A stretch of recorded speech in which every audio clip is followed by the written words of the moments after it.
Всем привет! Меня зовут Умет Мирзоев. Я шеф-повар пиццерии Лахза. Сегодня мы будем готовить стейк стромболи. Нам понадобится сыр моцарелла и говяжья вырезка, тесто, соус для пиццы, томатный соус, черный перец, соль, репчатый лук и сладкий перец.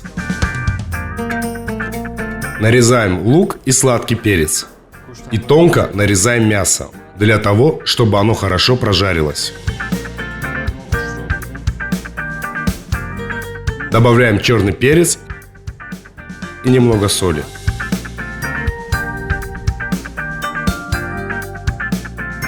Теперь нам нужно все основательно обжарить.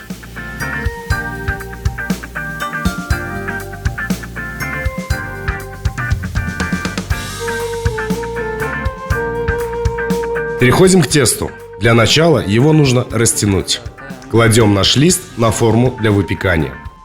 Проводим специальным роликом для того, чтобы тесто не поднялось. Добавляем соус для пиццы, распределяем по всей поверхности листа равномерно. Теперь добавим сыр.